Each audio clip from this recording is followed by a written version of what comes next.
예, 오늘 말씀의 제목 따라해 보실까요? 세상을 무엇으로 이기는가? 세상을 무엇으로 이기는가? 여러분, 이미 고인이 된 이 흑인 지도자 넬슨 만델라라는 사람에 대해서 여러분 아마 이름을 들어보셨을 겁니다. 이 흑인 지도자 넬슨 만델라가 지난 2013년에 이제 이렇게 세상을 떠났는데요. 세상을 떠났을 때에 온 세상이 슬픔에 잠겼습니다. 그는 태어나면서부터 부당하게 차별을 받는 흑인들의 인권을 위해 평생을 싸워온 사람입니다. 그는 청년회의와 민족회의를 결성해 저항을 해오다가 투옥이 되어 무려 27년 동안이나 감옥에서 생을 보내야만 했습니다. 자, 44살에 수감이 된 그는 72살이 되어서야 석방이 되었습니다. 1994년에 그가 대통령이 되었을 때에 많은 사람들은 백인들에 대한 보복이 있을지도 모른다라는 그런 예상을 했습니다.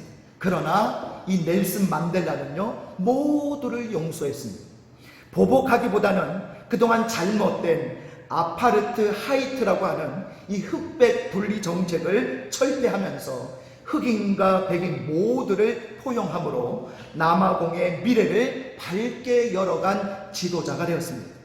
그의 평생에 걸친 싸움에 대해서 세상은 그의 손을 들어주었던 거죠. 싸움에서 이기는 것은 꼭 군사력과 같은 물리적인 힘으로만 가능한 것은 아니라는 좋은 예를 보여준 것이죠. 이 세상은 끊임없는 싸움 속에 있습니다. 나라 간의, 민족 간의 싸움은 세계 곳곳에서 계속되고 있습니다. 물리적으로 치고받는 싸움을 하지 않더라도 경제적인 이권을 위해 싸우고, 종교적으로 갈등하고 싸우고, 심지어는 스포츠에서도 전쟁이라는 표현을 사용해 가면서 싸우고 있는 것이 우리의 현실입니다. 전쟁의 최종 목적은 무엇이겠습니까? 절대로 지는 것은 아닐 것입니다. 반드시 이겨야 되는 거죠.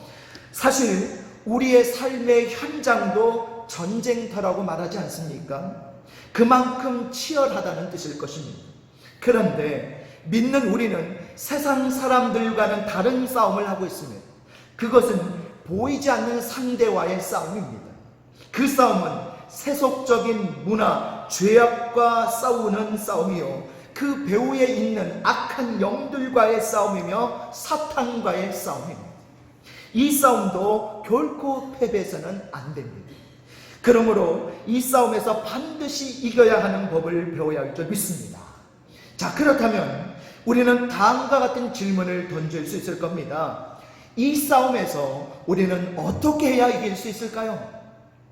자, 오늘 본문을 보니까 이스라엘과 블레셋과의 싸움을 이야기하고 있죠.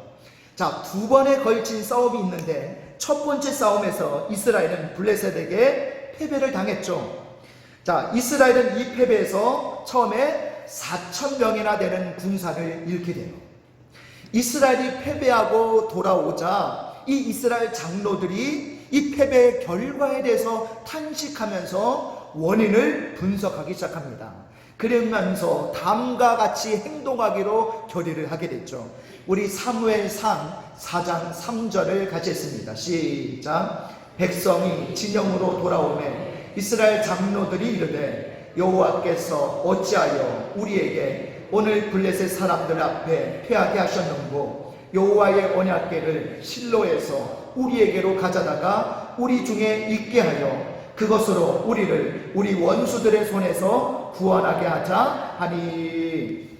자, 자신들이 패배한 이유는 이 전쟁터에 언약궤를 가지고 가지 않았기 때문이다 라고 분석을 내린 거예요. 자, 언약궤가 뭡니까? 하나님의 능력과 하나님의 영광의 임재를 상징하는 그런 물건이죠.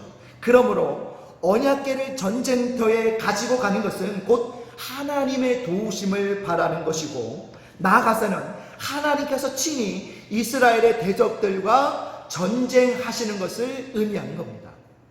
본문의 의미를 계속 살피기 전에 언약궤에 관련된 중요한 사건 하나를 먼저 짚고 넘어가겠습니다. 사무엘하 11장에 나오는 이야기인데요. 이 장에서는 다윗이 저녁 때에 한가하게 옥상을 거닐다가 마침 목욕하는 누구를 보게 돼요? 밧세바를 보게 됐죠. 그래서 그녀를 데려다가 동침을 해서 임신을 시키는 사건이 나와요. 자, 임신이라는 예상치 못한 결과에 당황했던 다윗은 이 사실을 숨기기 위해 전쟁터에 있던 그녀의 남편 우리아 장군을 소환을 하게 됐죠. 그리고 영문도 모른 채 불려온 우리아에게 집에 가서 편하게 쉬며 아내와 동침을 하라고 명령을 합니다. 이때 우리아가 다윗에게 이렇게 대답을 하죠. 우리 사무엘하 11장 11절 같이 했습니다. 시작. 우리아가 다윗에게 아뢰되 언약궤와 이스라엘과 유다가 야영 중에 있고 내 주 요압과 내 왕의 부하들이 바깥들에 짐치고 있거늘 내가 어찌 내 집으로 가서 먹고 마시고 내 처와 같이 자리일까? 내가 이 일을 행하지 아니하기로 왕의 살아계심과 왕의 혼의 살아계심을 두고 맹세하나이다 하니라.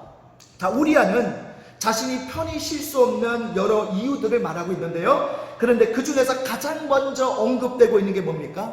언약궤죠. 언약궤. 자, 다윗에게 지금 언약궤가 전쟁터에 있으므로 자신이 집에 돌아가서 편안하게 쉬는 것은 옳지 않다라고 지금 그렇게 말을 하고 있습니다. 자, 언약궤가 뭐길래 이 언약궤를 가장 첫 번째 이유로 들고 있을까요? 언약궤가 전쟁터에 나가 있다는 것은 하나님께서 현재 친히 전쟁을 하고 계신다라는 그런 뜻이에요. 하나님께서 전쟁을 하고 계시는데 그 백성된 사람들이 편안하게 육신적인 쾌락이나 즐기고 있다? 이거는 옳지 않다라는 것이 바로 우리아의 대답이죠. 이것이 참으로 신실한 믿음이에요. 자, 그러나 다윗은 하나님께서 전쟁에 나가서 이스라엘을 위해 싸우고 계시는 그때에 한가하게 궁정에서 시간을 보내며 남의 아내를 데려다가 겁탈을 하고 있었으니 하나님 보시기에 그 죄가 이루 말할 수 없는 것입니다. 그는 그 어느 때보다도 지금이 전시 때니까 경건한 시간을 보내고 있었어야 했죠. 그 시간에 깨어 기도했어야 되는 거죠. 그러므로 다윗이 우리아의 아내 밧세바를 범한 것은 단순한 간통죄가 아닙니다. 다윗이 상습적으로 남의 여인을 겁탈한 것도 아니고 이례적인 성적인 범죄였음에도 하나님 앞에 큰 죄가 될 수밖에 없었던 이유가 바로 이것 때문인 거예요. 하나님께서 허락하신 이스라엘의 전쟁은 곧 예배와도 같은 것입니다. 하나님께서 친히 나가셔서 이 악한 무리와 싸움을 하시기 때문에 그런 거죠. 그러므로 이러한 전쟁 중에는 싸움을 하는 자나 뒤에 남아있는 자나 모두가 경건함을 잃어서는 안 되는 것입니다. 그러므로 오늘 본문에서 언약궤를 전쟁터에 가지고 나간다는 것은 바로 이러한 중요한 의미를 가지고 있는 거예요. 자, 그런데 오늘 본문에서 이스라엘 백성들은 두 가지의 중요한 잘못을 범하게 됩니다. 자, 우리 화면 보시면서 첫 번째 잘못이 뭔지 우리 화면 보시면서 따라해 보실까요? 그들은 자신의 힘을 의지하려는 잘못을 했습니다.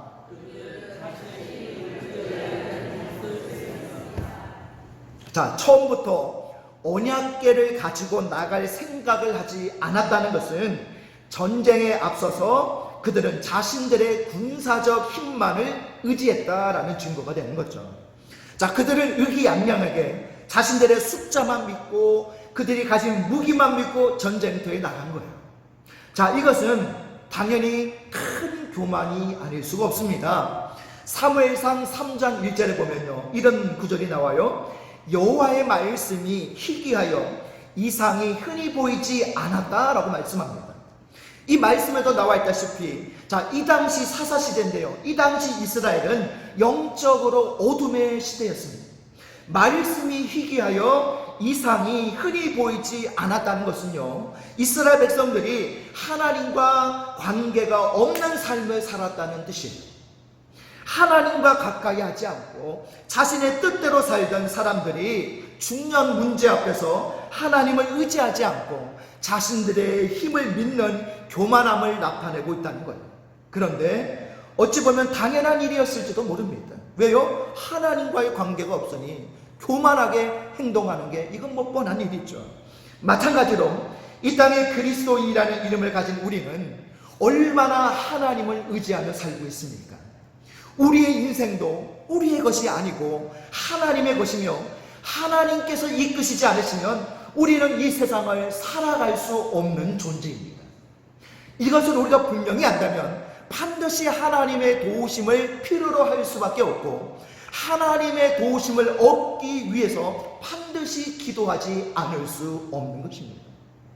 거룩한 직분을 받은 우리가 기도하지 않고 어떻게 주님의 능력을 받아 그 사명을 감당할 수 있겠습니까? 교회학교 교사가 기도하지 않고 어떻게 어린 생명을 돌볼 수 있겠습니까? 목회자가 기도하지 않고 어떻게 하나님의 권능을 나타내는 영적 지도자가 될 수 있겠습니까? 물론 기도하지 않아도 지금까지 쌓아온 경험과 지식이 어느 정도까지는 지탱하게 해줍니다. 뭐 기도하지 않아도 당장은 큰 문제도 일어나지 않습니다. 그러나 여러분 인생이 여러분 살아보셔서 아시겠지만 여러분 마음대로 되시던가요? 여러분 뜻대로 흘러가던가요? 인생을 살다 보면 변수가 생깁니다. 우여곡절이 생기고 우왕좌왕하는 일이 생기고 내 경험과 지식으로도 못 막는 일들이 생긴다는 거예요. 그때는 여러분 어떻게 하실 겁니까? 내 힘이 통하는 영역이 있다면 아무리 발버둥 쳐도 내 힘이 통하지 않은 영역도 있는 거예요. 그래서 우리는요 하나님 앞에 겸손하게 기도할 수밖에 없는 것입니다. 성경의 모든 인물들은 기도하는 사람들이었습니다. 아브라함은 그에게 나타나신 여호와를 위해 단을 쌓고 기도했고 베델에서 아브람이라는 이름을 받을 때 역시 기도했습니다. 야곱 역시 야복강 나루토에서 밤이 새도록 천사와 씨름하며 기도했습니다. 욥도 인내하며 기도하는 사람이었고 모세도 시내산에서 40일을 금식하며 기도하여 율법을 받았죠. 여호수아, 사무엘, 다윗, 엘리야, 에스라, 느헤미야, 다니엘, 스데반 그리고 바울까지 모두 기도하는 사람들이었습니다. 그들은 기도하면서 하나님의 도우심을 구했습니다. 하나님의 일을 하는 사람들이 자신의 힘을 의지한다면 결국 그것은 아무리 열심히 한다 할지라도 교만에 불과할 뿐입니다. 교만한 자는 무너지게 되어 있습니다. 우리는 모두 주님을 철저하게 의지해야 될 줄 믿습니다. 여러분의 인생을 주님께 온전히 맡기시기를 바랍니다. 우리가 주님을 철저하게 의지할 때 주님께서 우리를 대신하여 싸워주시는 것입니다. 그러면 우리는 누구를 만나더라도 승리할 수 있는 거예요. 최종적인 승리는 주님께서 도와주실 때 가능한 줄 믿습니다. 자, 두 번째 오늘 이스라엘 백성들이 두 번째 잘못은 뭡니까? 우리 화면 보시면서 따라해 보실까요? 그들은 믿음이 없었습니다. 자, 우리 사무엘상 4장 3절을 같이 했습니다. 시작. 백성이 진영으로 돌아오매 이스라엘 장로들이 이르되 여호와께서 어찌하여 우리에게 오늘 블레셋 사람들 앞에 패하게 하셨는고 여호와의 언약궤를 실로에서 우리에게로 가져다가 우리 중에 있게 하여 그것으로 우리를 우리 원수들의 손에서 구원하게 하자 하니. 자, 이 구절에서 이스라엘 장로들이 하는 말을 들어보십시오. 어떻습니까? 하나님을 언급하지 않고 언약궤에만 그들의 시선을 집중하고 있다라는 것을 알 수 있지 않습니까? 물론 하나님께서는 언약궤를 통해 과거에 놀라운 일들을 행하셨습니다. 그러나 여기에는 분명한 전제 조건이 하나 있어요. 그게 뭘까요? 바로 하나님을 향한 이스라엘 백성들의 믿음이에요. 이게 전제 조건이에요. 언약궤 그 자체에 신비한 능력이 있는 것이 아니라 하나님은 가시적으로 보이는 이 언약궤를 통해서 하나님의 임재를 경험하고 기억하며 그 하나님을 신뢰하는 믿음을 이 백성들이 가지기 원하셨던 거죠. 그러나 이미 오래전부터 믿음을 다 잃어버린 이스라엘 백성들은 본질이 되시는 하나님을 잃어버리고 단지 현상에 불과한 이 언약궤에 대한 미신적인 믿음만 가지고 있는 거예요. 사실 이것은 믿음이라고 할 수가 없죠. 그것은 믿음이 아니라 신념에 불과한 겁니다.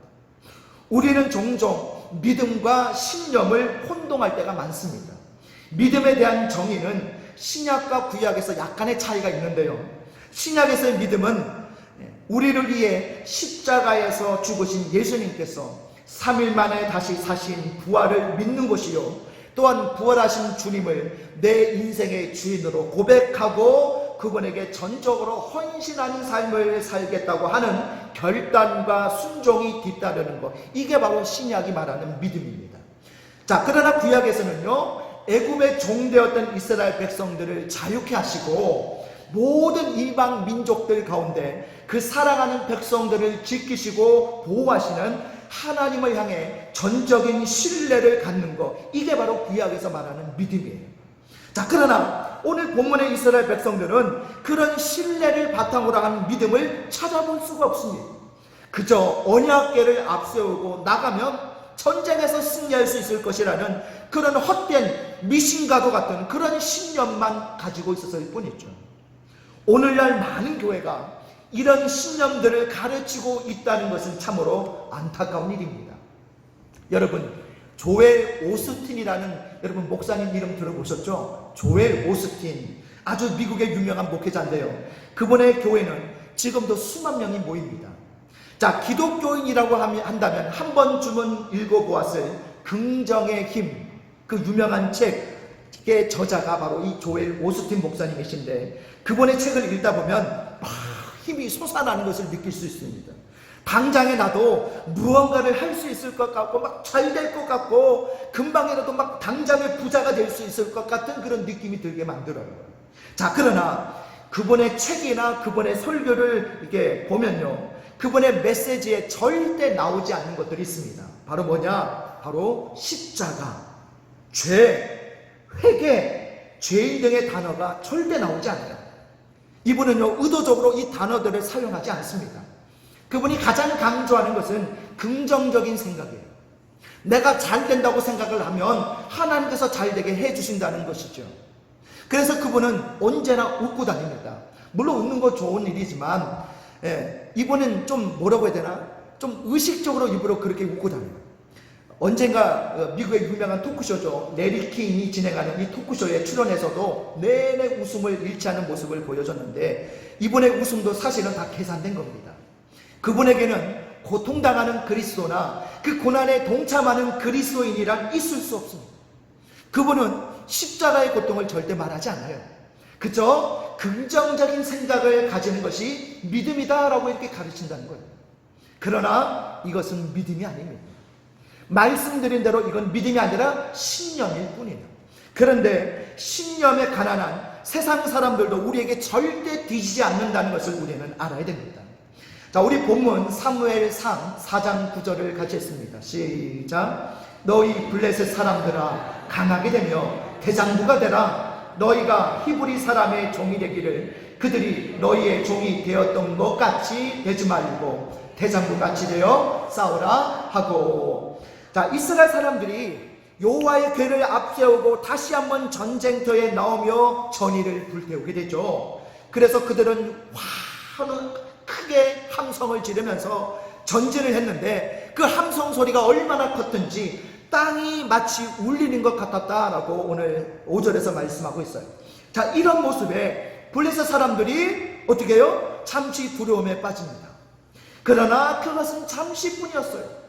블레셋 사람들은 곧바로 서로를 격려하기 시작합니다. 대장부같이 싸우자. 우리는 이길 수 있다. 할 수 있다. 아자.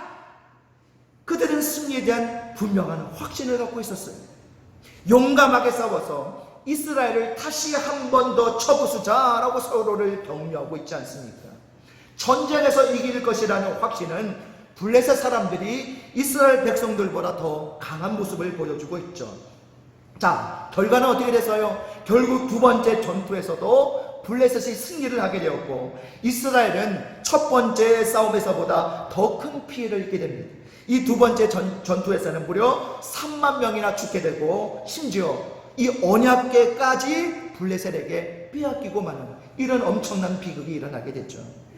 여러분, 믿지 않는 사람들에게도 긍정적인 사고방식이 있습니다.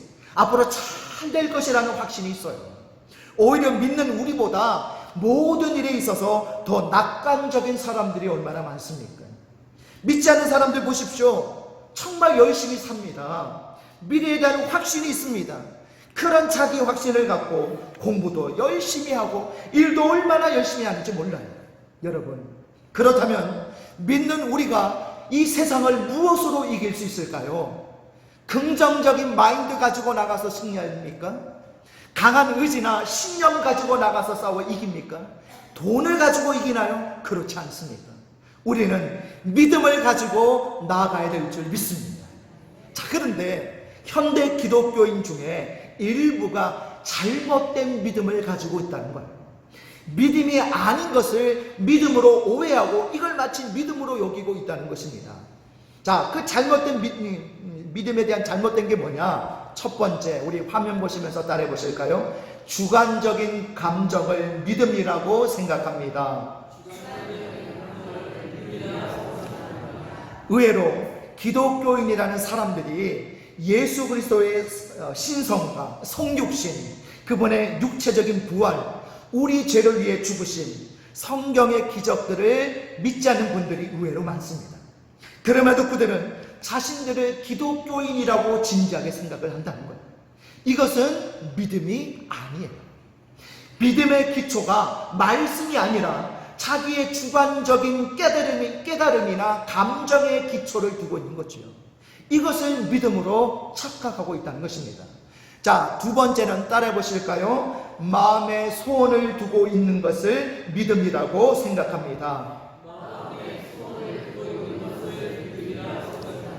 자, 이런 것을 다른 말로 맹신이라고 합니다.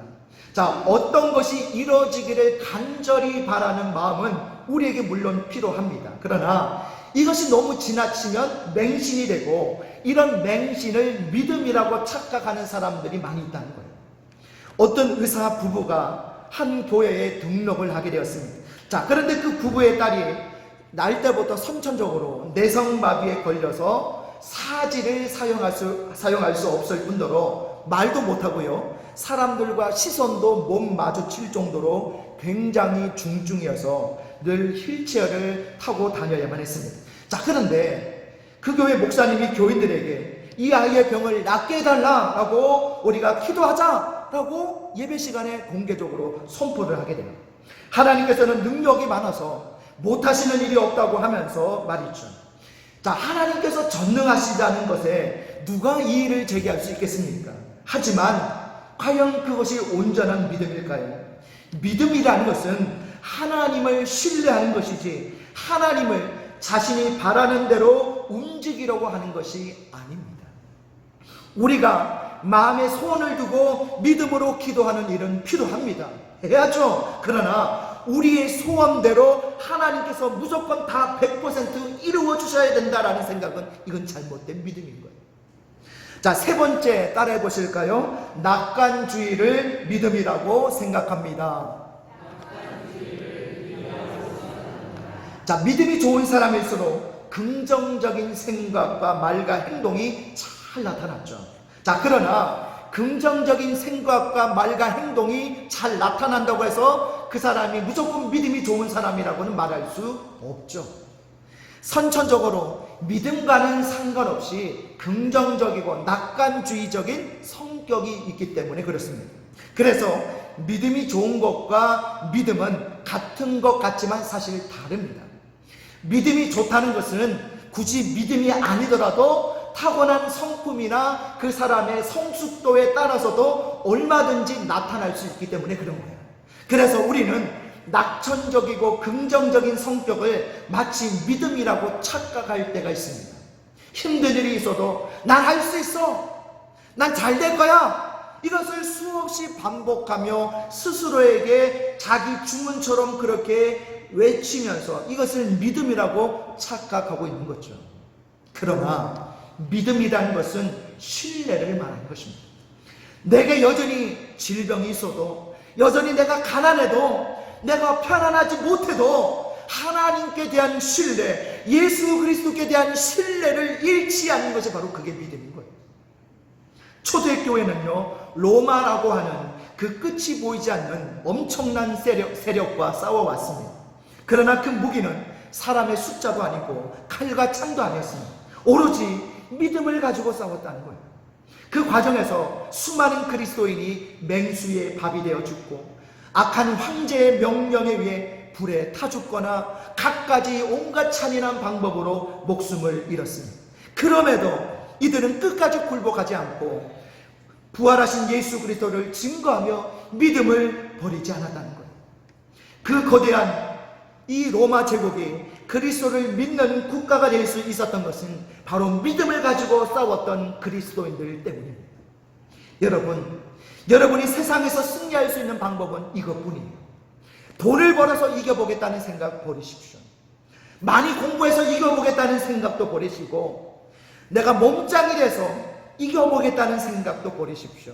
성경은 이렇게 말씀합니다. 우리 요한일서 5장 4절 같이 읽습니다. 시작. 무릇 하나님께로부터 난 자마다 세상을 이기느니라. 세상을 이기는 승리는 이것이니 우리의 믿음이니라. 아멘. 그렇습니다. 우리는 믿음으로 세상을 이기는 거예요. 믿음으로 세상을 정복하고 지배하는 겁니다. 하나님께로부터 난 우리는 예수 그리스도에게 대한 올바른 믿음을 갖고 세상에 나가 승리하는 거예요. 긍정적인 신념, 마인드가 아니에요. 이런 것들은 궁극적인 승리의 요건이 될 수가 없습니다. 3세기 초에 로마 제국에서 기독교에 대한 본격적인 박해가 시작이 됩니다. 당시 로마의 황제는 세베루스라는 황제였는데요, 로마의 지배하에 있던 이 아프리카 북부의 대도시였던 카르타고도 이 박해의 칼바람이 불어오게 됩니다. 이때 포피투아라고 하는 어린아이를 둔 22세의 여인이 있었는데, 그녀를 시중들은 펠리스타스라는 이름을 가진 요정과 함께 감옥에 갇히게 됩니다. 이 요정은 당시 임신까지 한 상태였는데요, 이들이 왜 갇히게 되느냐, 교리학교에 입학해서 성경을 배우다가 그만 잡혀 들어가게 된 거예요. 이제 그녀들은 죽을 날만 기다리게 되었습니다. 퍼피투아의 아버지는 매일 찾아와서 사랑하는 딸에게 제발 좀 신앙을 버리고 가족의 품으로 돌아올 것을 간청했습니다. 이 아버지는 딸을 너무나도 사랑한 나머지 탈옥시킬 계획까지 세우다가 발각이 되어서 딸이 보는 앞에서 관리들에게 모진 매를 맞기도 했습니다. 아버지가 매 맞는 모습은 퍼피투아에게 참을 수 없는 고통이었다고 해요. 뿐만 아니라 집에 있는 어린 자식도 걱정이 되었습니다. 그럼에도 그녀는 믿음을 끝까지 포기하지 않았습니다. 그녀는 이렇게 말했습니다. 제가 죽는 것은 하나님의 뜻입니다.